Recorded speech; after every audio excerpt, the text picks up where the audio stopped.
98 question NCERT का 15वां question triple star category आना ही आना कैटेगरी वाला क्वेश्चन है।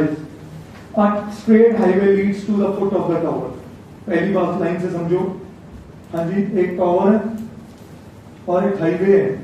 हाईवे किसकी तरफ आ रहा है? टावर की तरफ आ रहा है। समझ गए कि नहीं? A man standing on the top of the tower observes a car at an angle of depression of 30 degree। इस बंदे ने एक कार को देखा जिसका एंगल ऑफ डिप्रेशन कितना है, तो इसका टावर ए बी से जब एंगल ऑफ डिप्रेशन 30 है तो ये एंगल भी 30 होगा। एग्री करते हो? ये कार सी पॉइंट पे आगे which is approaching the foot of the tower with uniform speed. तो ये जो कार है ना, कार किस तरफ आ रही है? बी की तरफ, टावर के फुट की तरफ, टावर की तरफ बढ़ रही है। ठीक है।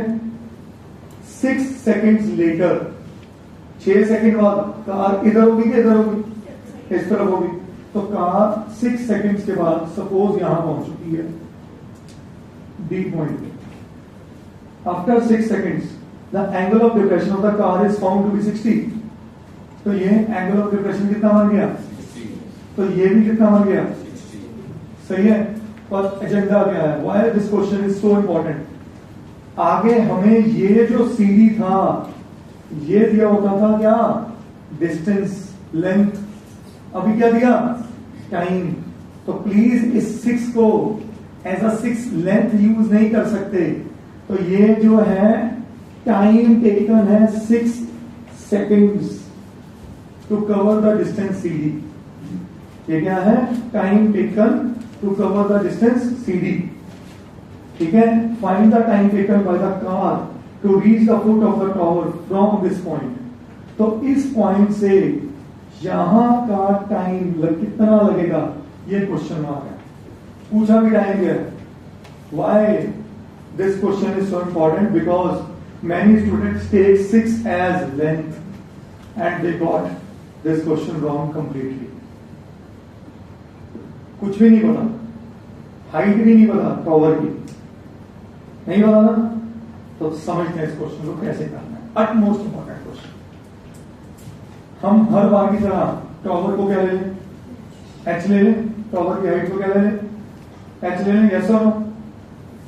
बीडी को मैं एक्स लेंथ ले लूं और सीडी को क्या ले लूं? वाई ले। यहां तक सबको समझ आया? सही है। तो मैं इसको लिख क्या कह रहा हूं वो समझ लो। Let A B is equal to H metres be the height of tower. Let C be the initial position of car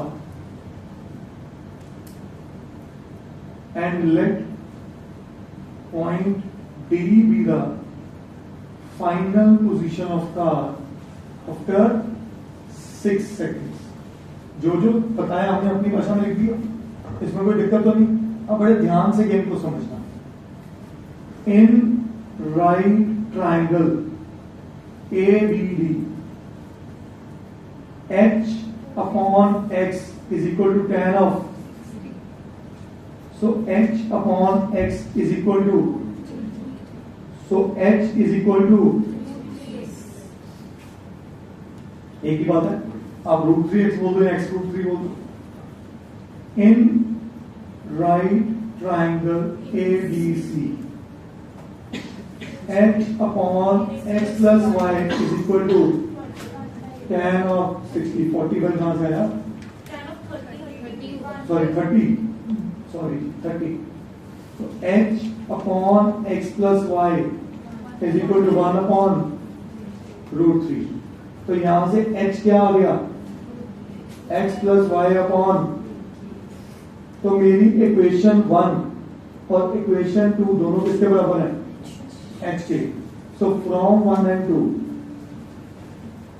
मैं लिख दूं √3x is equal to x plus y upon √3। Alaina क्या करना चाहिए? कॉमन √3 क्रॉस मल्टीप्लाई तो √3 to √3 3x is equal to x plus Y, तो 2x is equal to y। इसका मतलब x is equal to y upon 2। क्या ये बात समझ आई? इस चीज को हिंदी में भी बताया क्या बोल रहे हैं? x की लेंथ y की लेंथ से आधी है। It is half of the length of the y and the car is moving on uniform speed. If the uniform speed means consistent speed.